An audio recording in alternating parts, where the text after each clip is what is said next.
I'm Tim, And my name is Will. and we're checking in from IDFA, Howdy.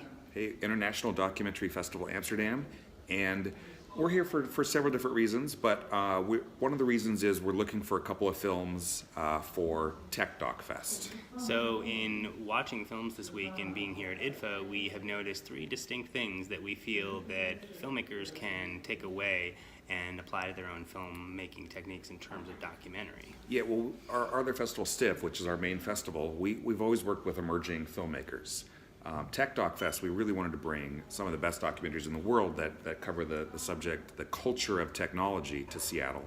And it's the films, we're definitely seeing a difference in kind of a STIFF level documentary and like these IDFA level documentaries. So these are the things that we're really noticing that we wanted to bring to you guys' attention, because we really want to see your films, especially for Tech Doc Fest. Absolutely, and we're, like we said, we're here trying to find films, but it doesn't necessarily mean these are going to be the films that we're going to screen. We're mostly, again, we're a submissions festival, and we will stick to our guns. Yep. We will always be a submissions festival, regardless of what we do. However, we're trying to up our game a little bit and bring some of the best in the world to Tech Doc Fest. Yeah, absolutely. So the first thing we're noticing is the quality of the production of these documentaries. Kind of documentaries, for a long, it really seems like, a guy takes a basic camera out and kind of writes and produces and directs and sometimes even edits all by themselves. Kind of the solitary filmmaker. And in many cases that has worked for Werner Herzog for a long time. Yeah. To great effect. However, what we're seeing is the production value of these films is amazing, as good as any feature-length narrative. In fact, we kind of came to the decision that the whole mumblecore approach to documentary filmmaking is dead. Yeah, it's certainly still possible, and I don't want to discourage you if that's the only resources you have, or your iPhone and yourself. Certainly go make that film. Right, but make sure your story is bulletproof. Yeah, absolutely. We're definitely going to talk about story, but production value. Put together that team. Find a real cinematographer. Try to find a really good 4K camera.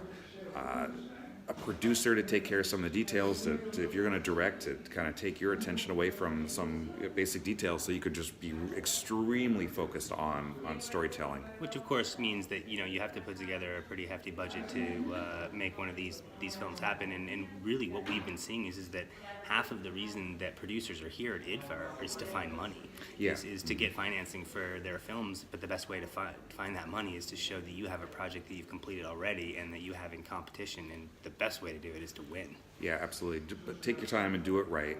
Raise the funds. Yep. Put together a team. Yep. Yeah. Exactly. So the second thing that we're noticing is with STIFF, with our transmedia, we see a lot of experimental content. Yeah, exactly. And what we're seeing is that experimental content, and specifically the experimental approach to documentary filmmaking, is actually is quite popular here this year at IDFA anyway. And I think it's important for a lot of filmmakers to not shy away from using experimental technique in their documentaries, because it adds another layer of interest to the film that is very difficult to do is if you're purely approaching it from a narrative perspective. Yeah, absolutely. So we're not saying go and make an experimental documentary. No. We're saying incorporate experimental filmmaking techniques into your documentary, and it does. It provides a layer, adds a level of richness. Yeah.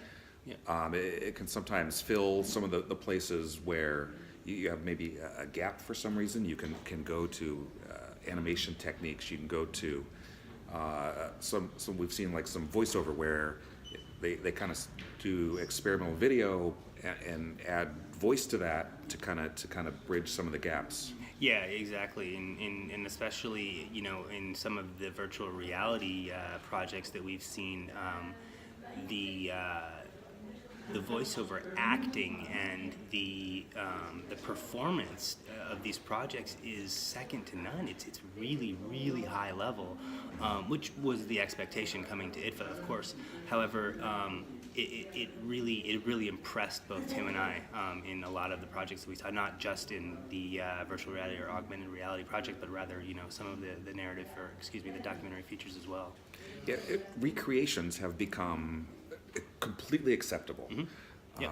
Where if you need to bring in an actor for something that you're not able to show because it happened in the past, your camera's not there, or there's the person's dead. They're dead. Someplace that's not accessible. Bring in that actor to really give the audience the sense of what that person was like. Yeah. But you can still call it a documentary as long as the basis of the story is there's a lot of documentary there, but you're just adding some richness or adding a level to your documentary. Exactly, and I think there's been a bit of a sea change in the way that documentaries are approached in regards to this, because 10, 15, 20 years ago, the recreation was considered almost a dirty word. It was not really something that serious documentary filmmakers did. Yeah, with Errol Morris, the Thin Blue Line, Yeah. I believe that his film was not actually eligible to be nominated for an Academy Award because he had used some recreations. So, but then just a few years later, we have Exit Through the Gift Shop, which is not really recreation, but it was very much a scripted documentary. Yeah, exactly. Yep. So, which basically brings us to our last point for filmmakers in terms of their takeaway in terms of looking at making documentary films is story. Yeah, story. It's always about the story, and I think we're seeing less and less of. You used to hear the stories about the filmmaker would follow the subject around for years and somehow craft a story out of what was going on. The 10-year documentary. Yeah. No, it's you really need to know your story going in. Yeah, and of course there's a million different ways to approach story when you're making a documentary. However, I think what is kind of winning the day now is the effective approach of storytelling, just making it as efficient as possible. Yeah. Being efficient with your words, being efficient with your images, being efficient with your transitions and your editing and your producing. I think that really helps to create a very strong and tight story for a documentary feature. Yeah, don't think that you have to have a certain length for your documentary. I think in the past, a lot of documentary filmmakers that want to make a feature. Features are 90 minutes, so they try to get it as close as possible, thinking that it's going to have a theatrical release. Well, good luck with that. Yeah, we've seen a lot of documentaries this year that were 45, 50, 55 minutes. Yeah. Not the traditional 90 minutes at all. Yeah.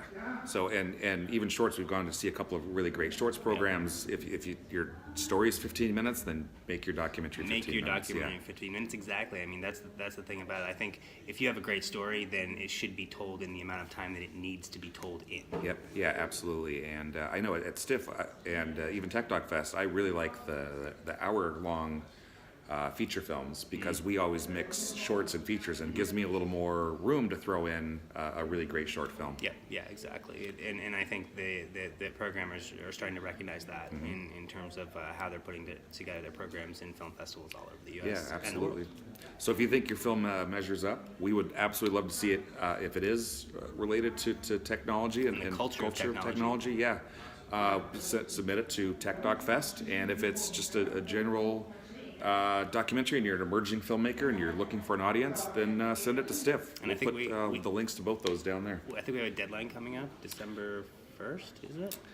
Yeah, for Tech Doc Fest. It comes up pretty fast. Yeah, but we got one coming up quick. Hey, so if we post this, this video may not even be posted by that time. Well, we'll get it up there. But if we miss it by a day or two, send me an email. Yeah, absolutely. Exactly. We're flexible. For sure. Okay, we're gonna go back to the festival. We're gonna go see a couple more great films, and we'll check in with you guys later. Ciao.